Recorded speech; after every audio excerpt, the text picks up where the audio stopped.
Kalispera from Athens. Good day in the United States, and good afternoon if you're in Europe somewhere. Welcome to another gathering of CYA's virtual lecture series, a vibrant forum where our community and distinguished guests come together to exchange ideas, share expertise, and continue learning well beyond the traditional classroom setting. Today, we explore a topic that touches each of us personally and profoundly, and that's longevity. Those of us who do not have a direct line to the Almighty and who still care about what happens or who get assurances about what happens to them later on, certainly care about how they can prolong their life. And as science, technology, and society evolve, we as human beings are living now together. I mean, we are living longer, not together, and hopefully live better. This lecture today is titled The Longevity Project, and we'll examine critical questions such as, are we really able to achieve a longer lifespan? And what is the current status of the future evolution? Where does the current state of knowledge stand? And what promising developments lie ahead? We are honored to have with us two outstanding professionals whose work embodies the spirit of innovation, discovery, and human potential at the heart of the longevity conversation. First is Mr. Stelios Zavvos, who is the founder and CEO of the Zeus Group, a leading private equity firm with a strong presence across Europe and the United States. Beyond his business endeavors, Mr. Zavvos also serves as president of the Harvard Business School Club of Greece and has made significant contributions to civil society through his founding of the Solidarity Now movement, which is supporting immigrants and vulnerable groups.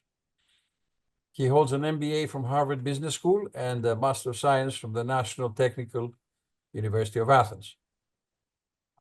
I should mention that I know Stelios has a very keen interest in the subject of longevity and does what he can to spread his interest and his knowledge to others. In recent months, he organized a philanthropic function in Athens with a very hefty ticket, which I must say collected about 300 or so people. It was a sellout, complete sellout, which shows you the interest people have in the subject. Joining him is Professor Constantine Stratakis, an internationally recognized medical geneticist and endocrinologist.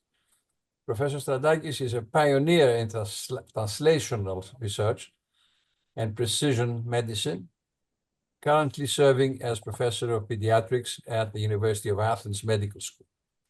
His career includes nearly 2 decades, maybe it was more than 2 decades from what I heard now, at the National Institute of Health, the NIH. He has over 800 scientific publications and numerous awards for groundbreaking discoveries in genetics and endocrinology.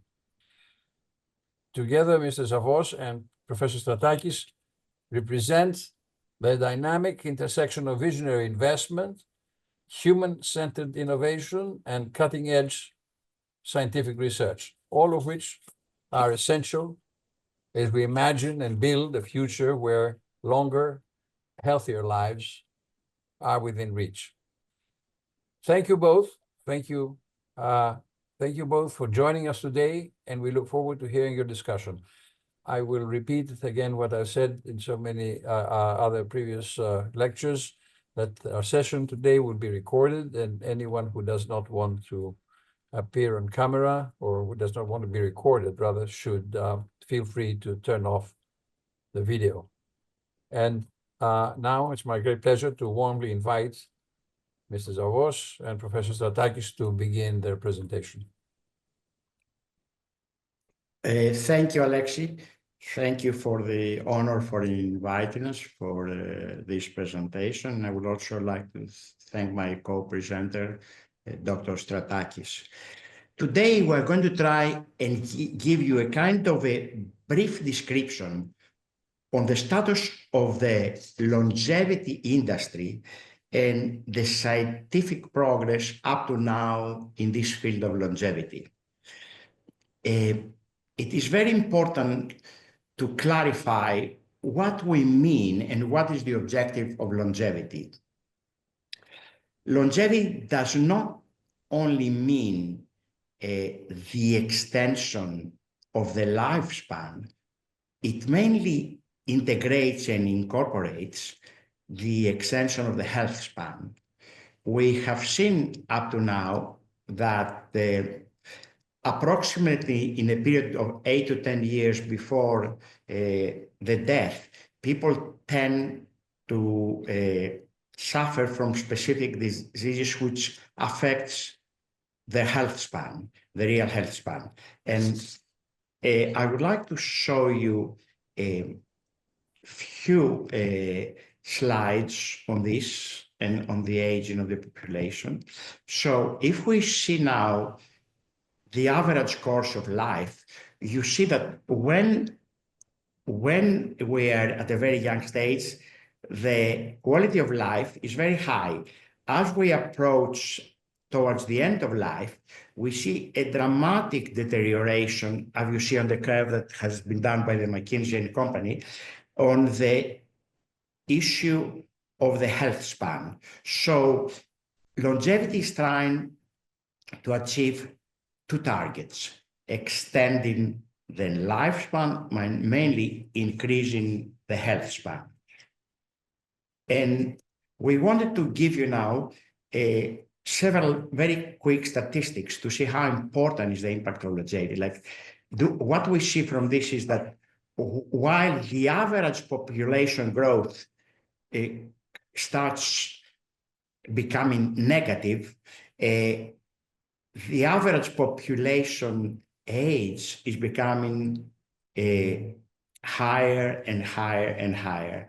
And we now know that in most of the, let's say, specific countries, the share of individuals of age 65 and over is becoming higher and higher. And we have projection even for Greece that in the next, let's say, decades, we are planning to be between 35 and 40% at the age of over 65, which has major implications, economic, social, and for the individual health. We know that if we are able to extend the health span, the consequences on a monetary basis are humongous. It's in the trillions of, let's say, dollars just for 1 or 2 days of extra health on a global scale. What we've seen is that there's a whole industry, the longevity industry, which now is being developed trying to achieve these goals. Just in the last decade, we had over 55 billion being invested in this industry. And what we see is that things that we had never imagined, the biotechnology and the cellular biology, are coming to find things that they really change the way we perceive and we understand aging. Constantine, I would like to ask you here if you wanted to add something on the concept of longevity before we go to the next. Well, first of all, I want to thank you for the opportunity to be here with you today and talk about this subject, which as a pediatrician, of course, I'm very fond of, because in pediatrics, we do care about how long the kids live. And some of the major advances in genetics come from pediatric research and the understanding of how humans develop, and then of course how long they live, and most importantly, how healthy they are during their lifetime. So, I don't have any specific comment on what you said, just to remind everybody that this is a major challenge for medicine and for all of us, because now we have overcome the major challenges that we had for the last 120 or 150 years, which was to defeat infectious disease and other causes of sudden death at a young age. Medicine now has defeated those. And what we are challenged with is what you just said, Stelios, which is the extension of the health span after having defeated the diseases that took lives for so many years, for thousands of years, in the last 150 years. So I want people to see this big transition that care has right now and for the next few years. Peter Attia calls this medicine 3.0, and he's right. So for thousands of years, we looked at medicine 1.0, the medicine that didn't have many drugs, but maintained a healthy lifestyle up to the age of mid-40s. In the last 150 years, we have medicine 2.0, what Peter Attia calls medicine 2.0. We defeated the infectious diseases and we increased lifespan by making sure that kids that are born can survive and be healthy adults. And now we are faced with medicine 3.0.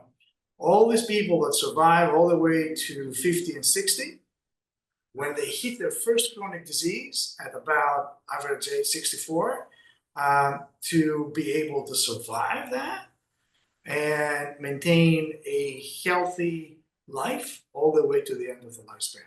So this is what we call medicine 3.0. It's what the graphs that you showed shows the challenge, and that's a brief outline of where we are today. And I cited Peter Attia. He's one of my favorites in the field.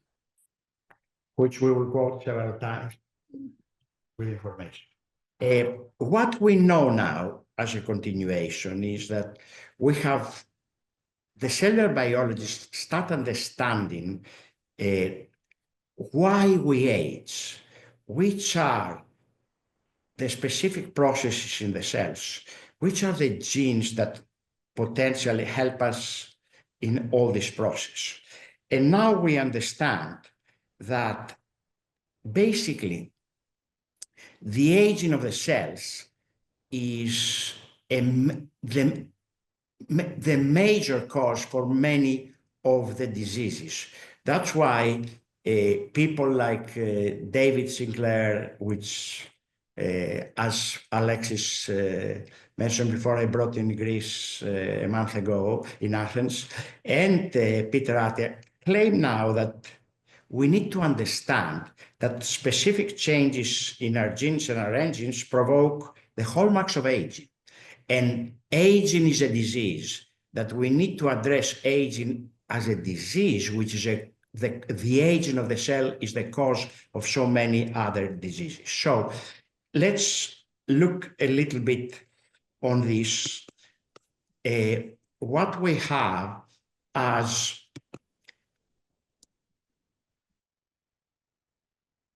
the hallmarks of aging, and we know that the shortening of the telomeres, the mitochondrial dysfunction, the genomic instability, the loss of information on the epigenome are really creating aging. And the whole effort of the whole biotechnology now industry is trying to identify ways to be able to slow down the aging process. In the meantime,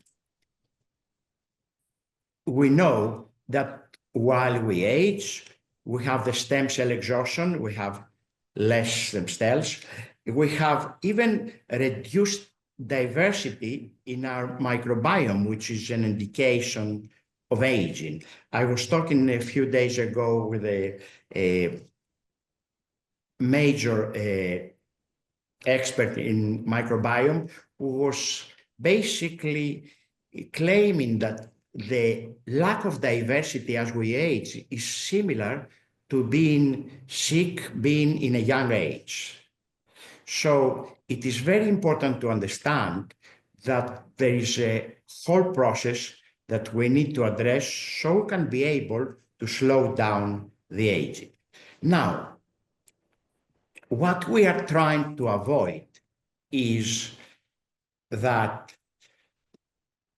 most of the deaths are coming out of the 4 horsemen killers. First is the cardiovascular disease, which is the main one. Second, we have the cancer. Third, we have the neurodegenerative diseases. And we also then have the metabolic dysfunction, diabetes. So in the longevity, the purpose of longevity to a big extent is to be able in the industry to create an early diagnosis and move quickly to be able to prevent the development of these 4 horsemen diseases. And with the help of the artificial intelligence, both in the diagnostic aspect, but also in the drug development, we've seen major results. And we know at this very stage that there is a lot of effort to be able and address these 4 horsemen killers. And I'm going next week to Moderna, where with the mRNA, the Moderna group is addressing very much the melanoma cancer. Is the stage 3, phase 3, let's say, that where we see that with the mRNA shots customized, they are able to identify the specific proteins that the cancer cells will produce, and then the T cells go and kill them. And if you are able to basically diagnose early, you can do a dramatic, let's say, improvement in most of these cases, including dementia, Parkinson, Alzheimer. But we will go one by one and address few of them. Now, in the major, let's say, pillars, in order to be able to attack these 4 horsemen diseases, there are 5 pillars. First, the exercise, then the nutrition, then the sleep, then the emotional health, and then the supplements. And I would like to start, Constantine, let's start one by one of them. Let's start with the exercise. I wanted to ask you, on the point of exercise, we've seen that we have over 240, 250 biomarkers. And when people exercise, most of the biomarkers tend to show a younger age. We've seen an impact on this. And lately, most of the people tend to believe that the aspect of the measurement of biological age will become even more important than the chronological age. Constantine, I would like to hear your views on the exercise. Yes, of course. So first of all, I think it is very important when we talk about exercise, to know that we don't want people to start subscribing to gyms. And we're not talking about exquisite exercising. We're talking about movement. We're talking about motion.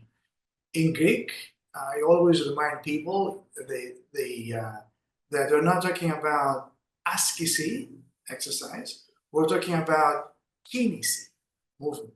So the whole idea here is that we want people to put movement in their lives. Because when we talk about exercise, and it's not just in Greek, it's in English and it's in many languages, people get in their heads the idea that they have to go to the gyms, and that's not always easy, and it's not always possible for some people. You know, it depends on where they live and what access do they have. So again, it is extraordinarily important that to define what we mean by exercise. Exercise is just putting movement in our lives. Avoid sedentary life.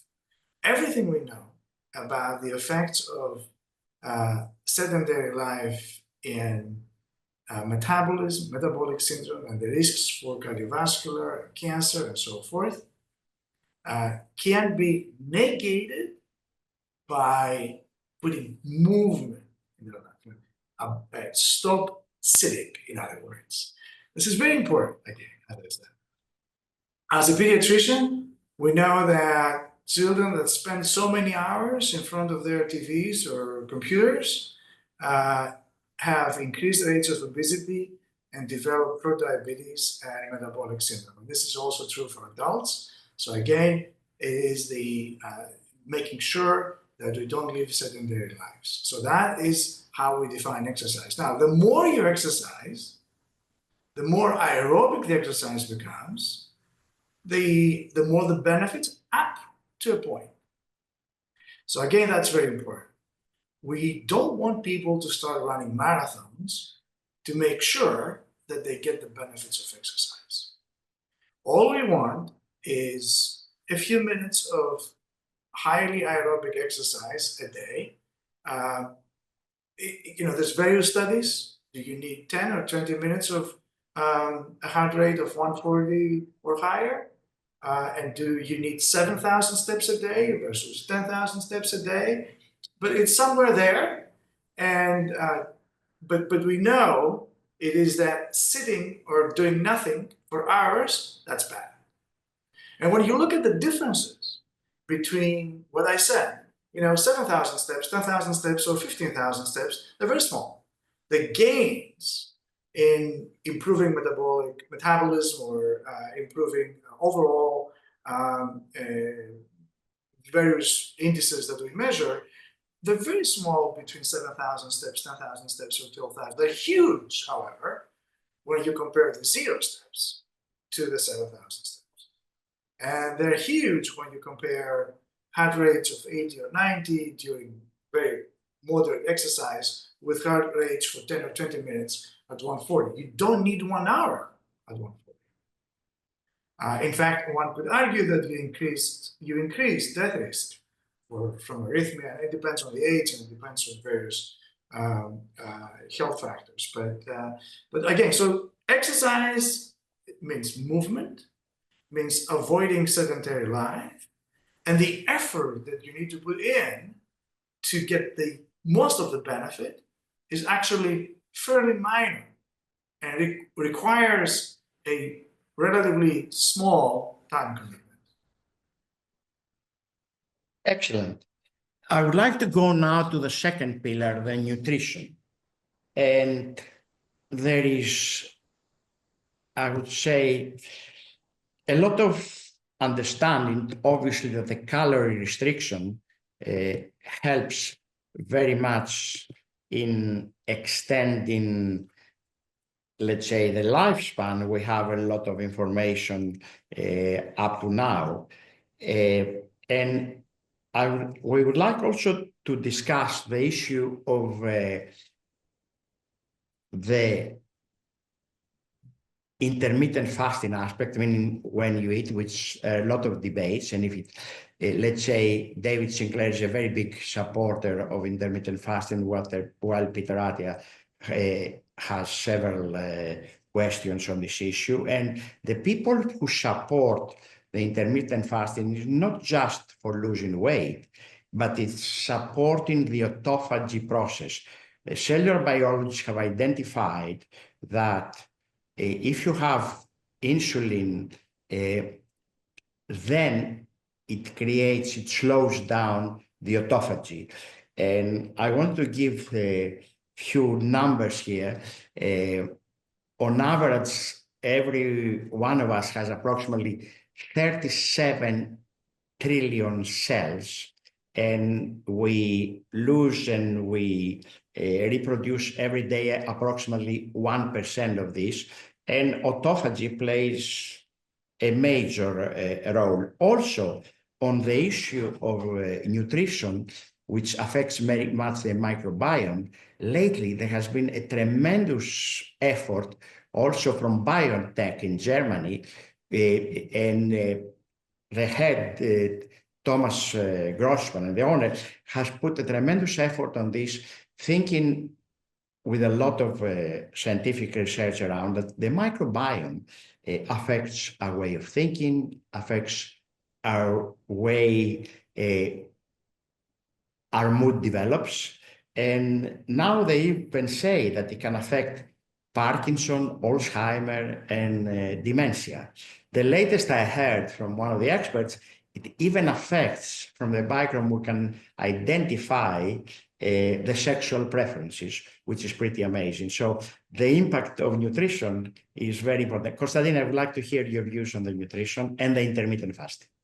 Yeah, so first of all, I would like to say that if you listen to interviews by Peter Attia, David Sinclair, Bob Lustig, many of the people that speak about nutrition, it is their least favorite subject, right? Why is it their least favorite subject? Because there's such a diversity of opinion on what to do with nutrition.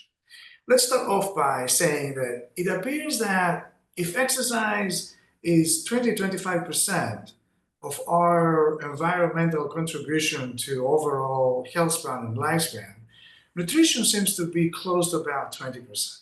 Genetics, I want to remind everybody, and I'm a geneticist, is only about 15%, maybe 20%, somewhere there. So nutrition is just slightly higher than genetics and definitely below exercise in its contribution percentage-wise to overall health span and lifespan. And it is their least favorite subject because there's such a difference of opinion on what is good for you and what's bad for you and so on. And if you look at the blue zones, you definitely can see different diets having the same effect in terms of health span and lifespan. So why is that? If you look at the way I think about nutrition, I think the answer to why is that the people that live healthy and long lives, despite having different diets, they all have one thing in common. They don't eat a lot. So it's the total calories, one. Two, what they eat is good quality regardless of what it is. So the good quality of the food. So one, they don't eat a lot.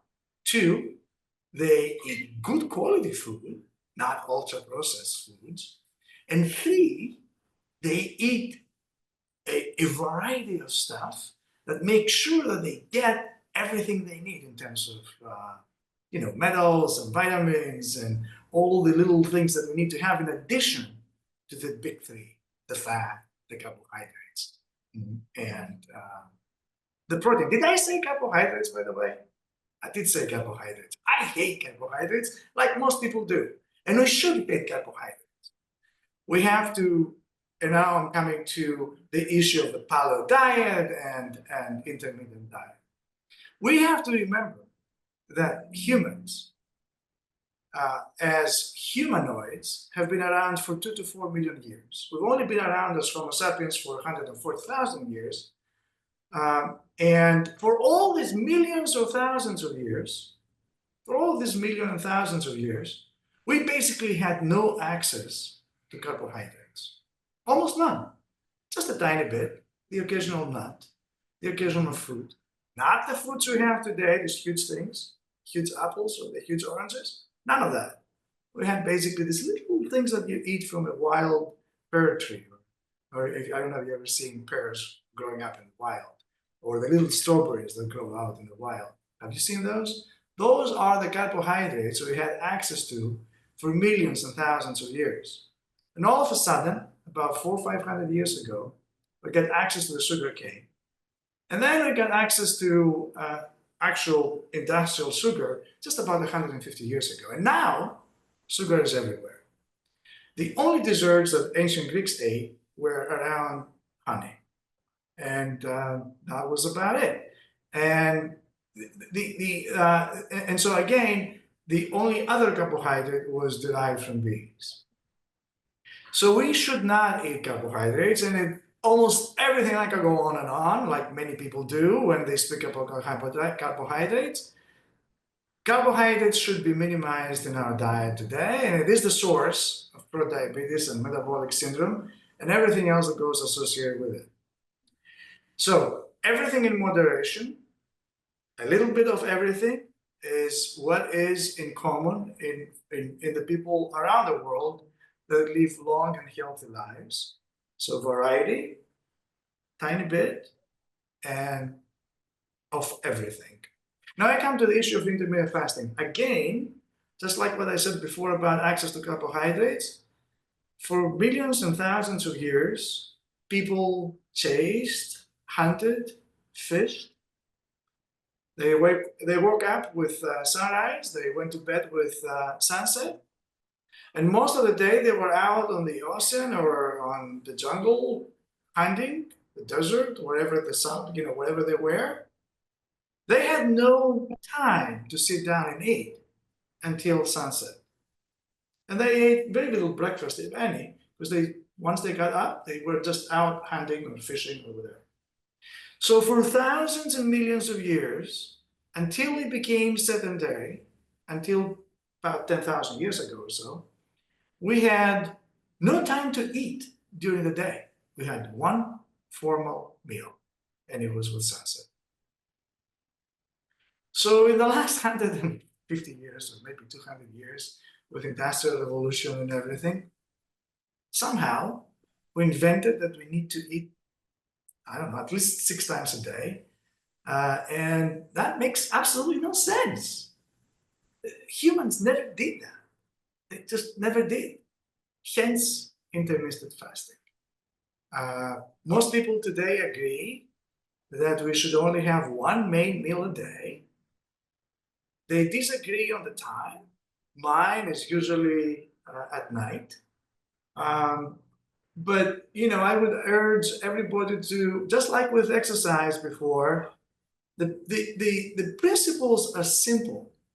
And we have to simplify them to make sure that our message to people is clear. These principles should be simple enough to be followed. We can't say to people, you only eat once and you have to eat at 8 p.m. or 6 p.m. or 9 a.m. or 7 a.m. People can't do what we say that they need to do. What they need to follow the principle, let them choose the time of the day they eat their main meal. We need to let them know that they need to minimize carbohydrates. We need to let them know that they need to eat as much of everything as they can. But overall, the caloric input should be as minimal as possible. The one that maintains weight, basically. You don't need to gain weight. You don't want anybody to lose weight unless you really need to lose weight. And so, Constantine, as an endocrinologist, the issue of the protein intake as we age is becoming more and more of a subject of research and analysis, and people have an extra reason to support your theory about reducing the carbohydrates, increase the protein. Right. So, of course, now we can come to specific recommendations that are, age adjusted. I can't say the same things I just said for a newborn infant. Obviously the diet there should be different. And it should be different for people over the age of 70, 75 or so, where we need to make sure that there's adequate protein intake. Again, there's no need to be a huge excess of protein in the diet, because we also have to protect kidney function, remember? And so the important thing here is that protein content should be relatively increased percentage-wise, especially after the age of 70, to make sure that we account for the protein loss as we age from our muscle system. And what we didn't say during the exercise, I just wanted to add it, is we need, beyond the movement, we also need to lift some weights because of the sarcopenia and the loss of muscle as we age, which is becoming a very important factor to combine it with the correct nutrition and exercise, the lifting of weights. In particular, Peter Attia that you mentioned, Constantine, is very big on that in all his. I would like to go now to the third pillar, which is the sleep. Up to now, we were not giving too much attention to the sleep, but now we understand more and more how important it is for the strength of the immune system and how much cleaning of the brain happens during the sleep. Constantine, give us also your perspective on the sleep. So sleep is extraordinarily important because this is the time of the day that our bodies recuperate. This is the time of the day that we reshuffle our memories, everything we've learned, and organize things in our brain. And this is the time of the day that the brain organizes the hormonal system for the rest of the day. You know, my PhD is on circadian rhythmicity, and I spent a lot of time in the 80s studying the 24-hour cycle of our hormones. And it amazes me that for so many years recently, the importance of circadian rhythmicity has been ignored for overall health. Now, you mentioned the immune system. We didn't say it at the beginning, but I'll say it now. If one wanted to define aging, one could, in 2 words, or in one system of the body, one could say that aging is a failure of the immune system. And when does the immune system get stronger? During sleep. We all know it. When we don't sleep, we are more susceptible to viral infections. When we don't sleep, our joints ache. When we don't sleep well, we don't feel well. We can't perform. We don't remember things. There's plenty of studies that show that both short-term and long-term memory are affected after sleeplessness. And yet, we didn't pay attention to the importance of sleep for so many years. But now we do. Now we know that every human needs somewhere between 7 and 9 hours of sleep. Now, each one of us is different. And, you know, people that can get by with 7 hours of sleep, they're lucky. But there's no question that if you sleep less than 6 hours a day for a long time, you'll suffer the consequences of sleeplessness. I would like to go now to the fourth pillar, the emotional health. Clearly, there is research that having supporting friends, having an environment, having a social life protects people from depression and from aging. We have seen now that people who have depression accelerate the aging. They follow the mTOR path type of aging process, which is a much accelerated process. And it's very important, the emotional health also to help in the neurodegeneration aspect, in the Alzheimer, the Parkinson, the dementia. Research comes out clear every day how important is the emotional health, the emotional balance. Constantine, your points. Yeah, of course. Again, I'll borrow from pediatrics. As a pediatrician, we used to say, healthy pregnancies, healthy lives, right? So you have the exposure to the environment starts from the time we are conceived. Of course, it continues through the time we're growing in the womb, and then, of course, when we're exposed to everyday life, starting out with our birth. That is stress. And so stress is essential for developing, and stress is essential for learning. Stress is essential for conducting life and living life. The way we respond to stress is what we're talking about here. If we are responding to stress in an unhealthy manner, or if we convert the acute stress of live birth, for example, to chronic stress. Every time we are chronically stressed, our cortisol levels, this is the main hormone that mediates the stress reaction, cortisol, but there's many others. Every time we convert acute stress to chronic stress, our cortisol levels go up. Now, linking this discussion to the discussion we just had about the importance of the immune system and sleep, cortisol regulates the immune system. Chronic cortisol elevation suppresses the immune system, and hence all the sequelae of what I said before. If aging is a failure of the immune system, here you have it. Stress will increase cortisol, cortisol will affect the immune system, and you will age faster because you will suffer the consequences of a suppressed immune system.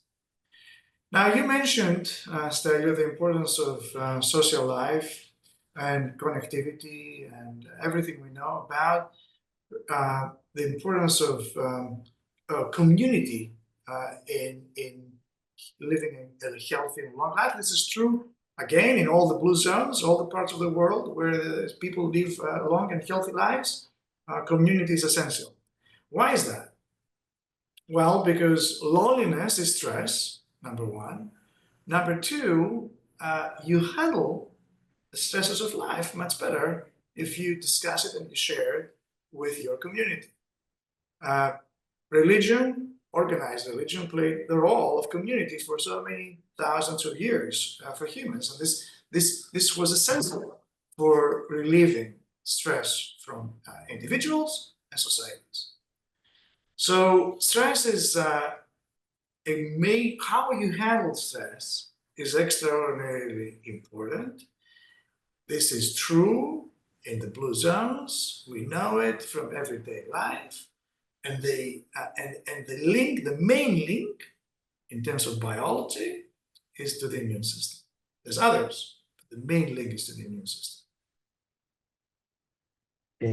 I would like now to go to a lot of work is being done through many biotechnology companies and through research to identify which could be really the supplements that can slow down the aging process. And it's interesting, however this supplement industry is growing, and I followed very closely. I didn't mention at the beginning that I'm also organizing a longevity center here in Athens, and that's where I have been involved with all these experts in the field, is this industry of the supplements is becoming bigger and bigger in the billions. But we don't have yet all the scientific evidence. We didn't have enough time, and we didn't have enough, let's say, the research to show exactly the benefits and the potential side effects.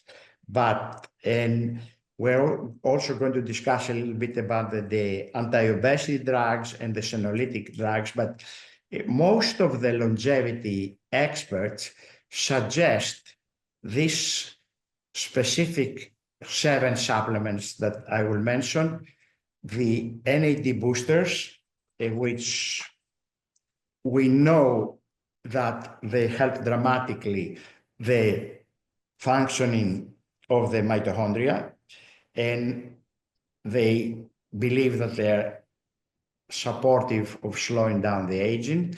On the issue of berberine versus metformin, the latest research supports more berberine because they have similar, let's say, effect, but less side effects from berberine. Fisetin is also a favorite. Spermidine is becoming like globally accepted. Vitamin D3 with K2, the vitamins B6, B9, B12, and the omega-3, 6, 9 fatty acids. These are the main 7 supplements that are being suggested by most of the longevity experts. Constantine, I would like your comments on this.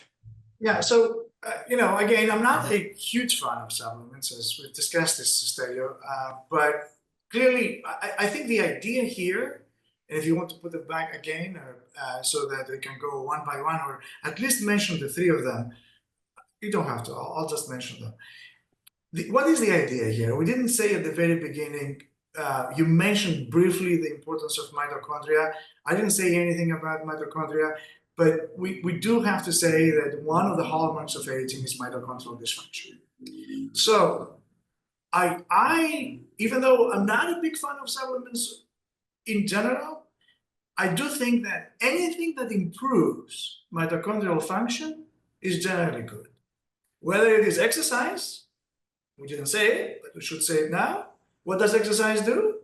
It improves mitochondrial energetics, right? So that's what exercise does. Good nutrition, it maintains good mitochondrial health. And so in terms of supplements, any supplement that looks at improving mitochondrial function is welcome, and as long as it doesn't have any side effects that we know of. And so when we look at NAD boosters, that's what we're aiming at. When we look at metformin or berberine, now it improves mitochondrial function, but it also has a beneficial effect on metabolism.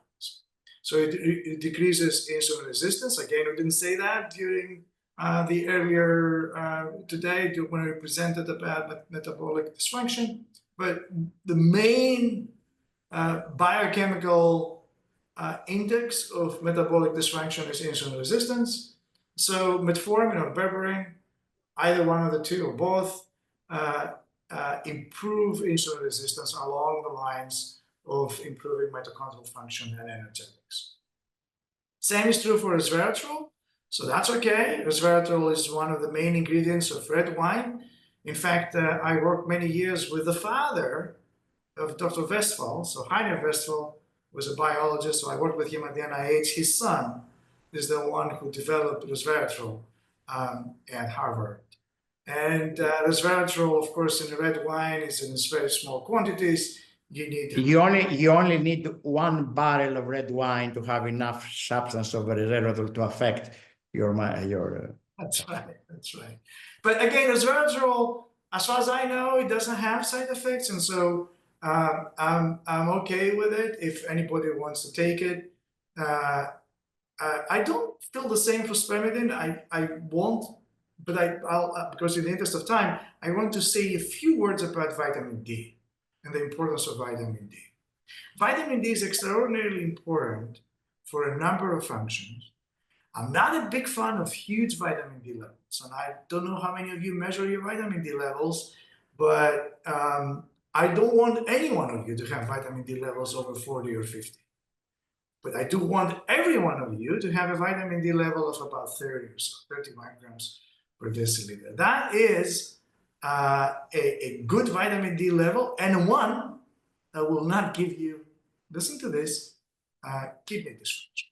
Because the one thing we want to avoid with high vitamin D is to form calcium stones, kidney stones, in other words. It forms calcium deposits in your kidneys. So there is a risk for vitamin D. Vitamin D is the only one of the supplements listed on this slide that when taken at big levels, big amounts, it is associated with toxicity. So don't overdo vitamin D. Do take care of your vitamin D levels. Make sure that you're not vitamin D deficient.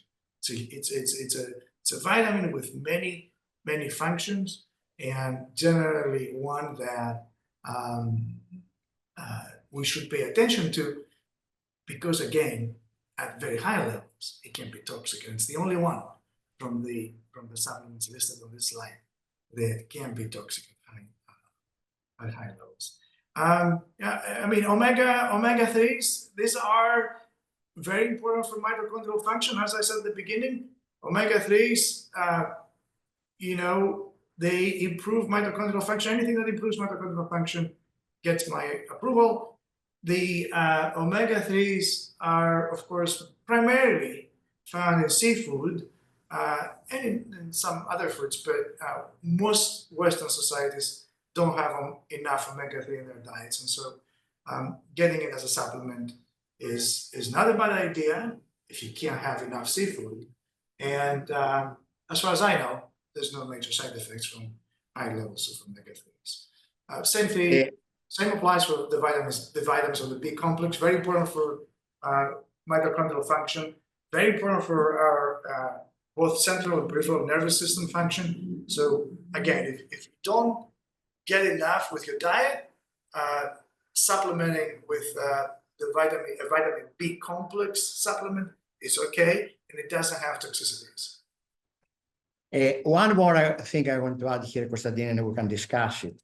The new drugs supposed to work against prediabetes or diabetes and to conquer obesity.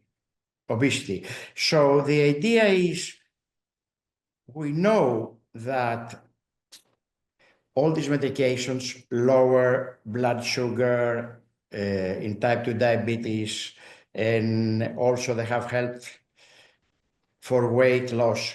But we have also seen, and we know that, let's say, Mounjaro tends to be much more efficient than Ozempic, 23% versus 18%. But what about the side effects? There have been some cases where we have seen specific side effects which have affected the client. What is your comment on this?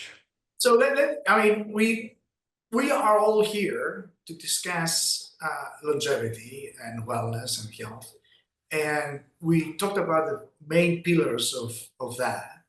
And none of that includes, I should say here, none of that includes Ozempic and Mounjaro.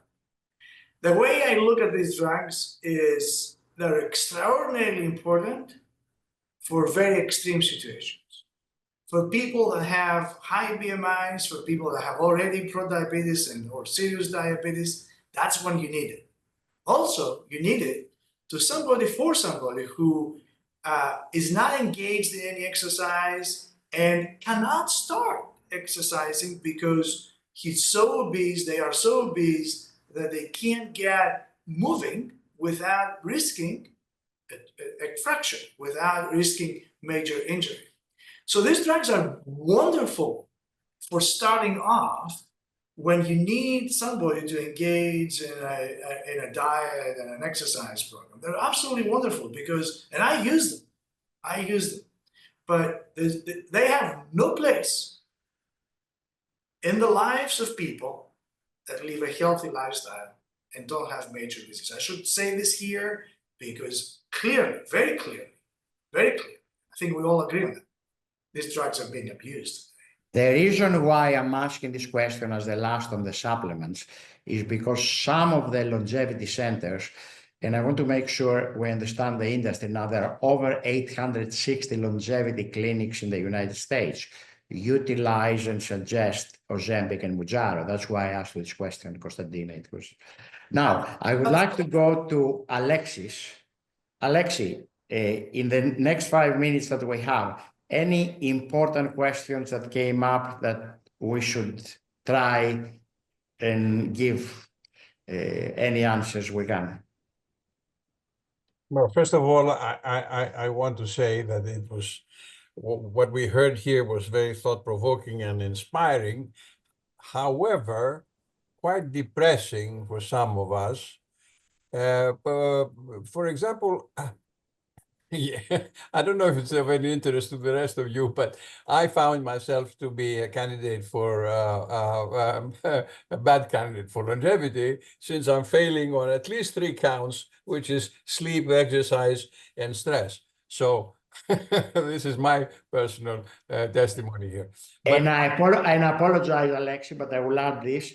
All the latest research we have is also on the alcohol.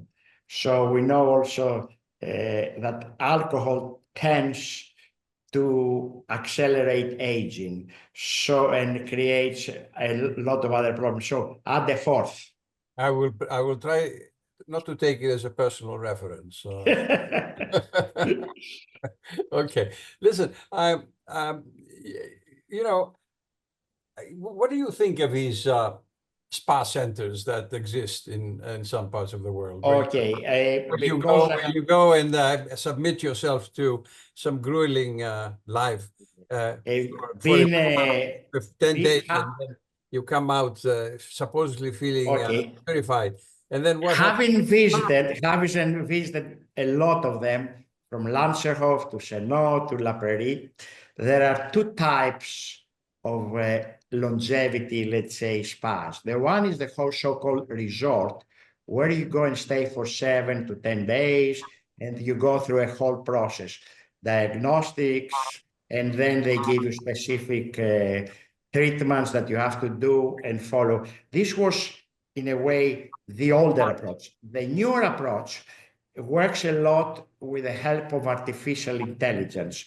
And what it comes to is that you go for a few hours, you have an interview in a way with a specific doctor, then they take your exams through the help of a platform, they identify the specific needs, and they give you, let's say, specific supplements, treatments.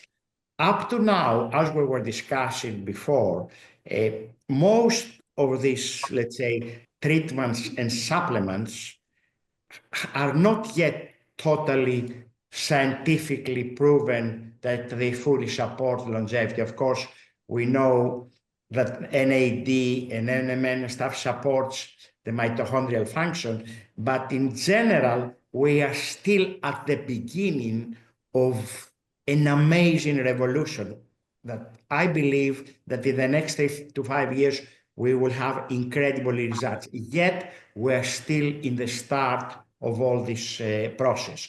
A lot of these, let's say, longevity centers, at least, they come back to the basics that we tried to describe with Konstantinos before, which is the exercise, the fundamental, the nutrition, the sleep, the mental health, and the physical health together coming out of the emotional health. So, however, I have been a client with a lot of them. I would say the most important element in this is the follow-up, meaning you go, you take your advice, but then it's very vital to be able to follow up these directions, to follow up these treatments. And I believe that very soon we will have also a major improvement. Our compatriot Ariana Huffington is working with Sam Altman, and I'm also involved with that they're going to create a bio coach, a health coach, which will be helping people after they get the, let's say, and we will democratize all this sense of what you are calling as longevity treatment. I just want to close with a major issue which I haven't addressed, and this is the socioeconomic aspect of all this process. When I was talking to Stefan Bancel with Moderna, and he was saying how quickly we're going to be able to address the melanoma issue, he said we need about $150,000 for the Keytruda and about $150,000 for the specific shots. It's about $300,000. There is an issue, meaning it might be an issue that people who have the wealth might be able to live longer than the people who don't have the access to the specific diagnostics and the specific treatments. So it's very important to be able to democratize all these processes and to make them, let's say, available to people. And as my friend Constantinos says, usually you have to prioritize health above wealth. So this is something we need to do, and we need to democratize it. Yes, that's exactly what I was thinking, Stelios, that this is something, this is very much a Western world concern here, and that it's a discussion of the privileged in a sense. Exactly. On the other hand, take the famous Ikaria people story. Not very much health health support. I mean, yeah, health support there, but longevity is one of their striking features, as you know. So I guess we can attribute it to the existence of some of the pillars that you described. I mean, absolutely, the emotional health fundamental, the very low level of stress, right. the healthy nutrition. May I say that about the career? Because it's very important. I'm glad you mentioned the example. We didn't have the time to go over that. 2/3 of people in Ikaria, this is a study that was done, published in 2023. 2/3 of the people of Ikaria, with a mean age of 94 years, 2/3 of them have at least one chronic disease. 70% of them are hypertensive. 17% of them are pro-diabetic and are obese. So if you look at the numbers, percent of chronic diseases and the people of Ikaria that live over 90, they are almost exactly the same like the rest of the population of Greece. So I'm glad you mentioned, Stelios, the issue of stress and mental health. Everybody who has gone to Ikaria knows that if they order a coffee in their coffee shops, they will never get it in time. Maybe 2 hours later, yeah. Right? Because yeah, maybe 2 hours later, something like that. So you see people basically have the same number of chronic diseases, approximately the same, and yet they live longer simply because of their attitude. Excellent. Alexi, we would like to thank you very, very much for inviting us today. We hope we tried to provide some, at least brief information on the longevity industry, the longevity science, and we really appreciate very much your invitation. Listen, the thanks should come from us to you. But before we close, there are two questions here that I see. I see somebody saying, Bettina is asking, I'm not really clear on supplements. How do we know if these will personally benefit us? Besides vitamin D, are there blood tests which will tell us if we will benefit from NAD? Berberine, spermidine, the B vitamins, and omega-3s. Thank you. I gave you the list out of long discussions with David Sinclair. In fact, I excluded few of them, which were basically not clearly benefited. So these are supposed to be the 7 important supplements out of the David Sinclair theories on supplements. Not all people believe in supplements. Not all, as I said before, we don't have clear scientific evidence for every one of them. And of course, you should consult with your concierge doctor, your personal doctor. But these 7 tend to be the ones that most of the doctors approve. I should I'll take 2. Oh, sorry, Constantine. Yeah, you can measure vitamin B levels. You know, the B vitamins that were mentioned, you can measure those. And you can measure vitamin D levels, of course. You can't measure NAD, makes no sense because NAD is a product that's being used by the mitochondria. And if you measure it, it doesn't mean anything, because what matters is what your NAD is in the cell. So that's why you can't measure it. And you can't measure any of the others because these are compounds that help mitochondria. So you can't measure resveratrol levels, you can't measure spermidine levels, and so forth. As Stelios said, this is a very highly selected group of supplements that out of hundreds, literally. And I just saw a question about creatine. I don't think creatine is a supplement that should be used by all. It has some specific applications for people that need to help their muscle mass, and I'll stop at that because of in the interest of time.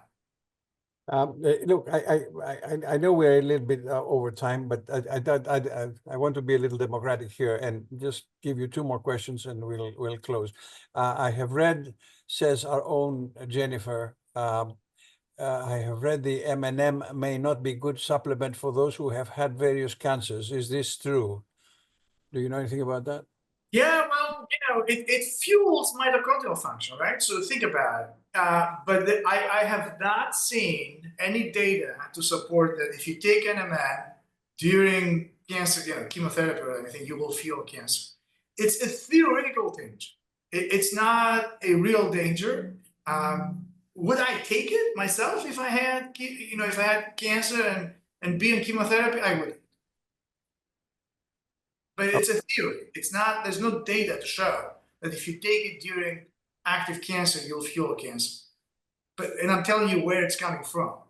From the fact that NMN fuels mitochondria. Cancer cells need mitochondria, although they can work also very well without mitochondria. And so that's where the theoretical danger comes from. Somebody asks about creatinine. Is there something that can? Yeah, I just answered that with the supplements. That it's not a supplement for everybody. It may have a place for those that have need to maintain muscle mass. All right. Well, although Peter Attia wrote an article the last month on the use of this substance, and he was very supportive, but I totally agree with Konstantinos on this. Good. Today's lecture reminded us that it's not just a question, longevity is not just about adding years to our lives, but life to our years. That's right. So thank you for your insights. And on behalf of the entire CYA community, I want to sincerely thank you for sharing your thoughts and your expertise and passion with us tonight. And thanks to all of you for joining us and continuing to make CYA virtual lecture series a space for connection, listening, and inspiration. And we look forward to welcoming you in one of our next sessions. Thank you. Alexi, thank you very, very much. Thank you. You have been motivating and instrumental. Thank you. Thank you. I want to thank you. Bye-bye. Thank you, Lord. Bye-bye. Good night, everybody.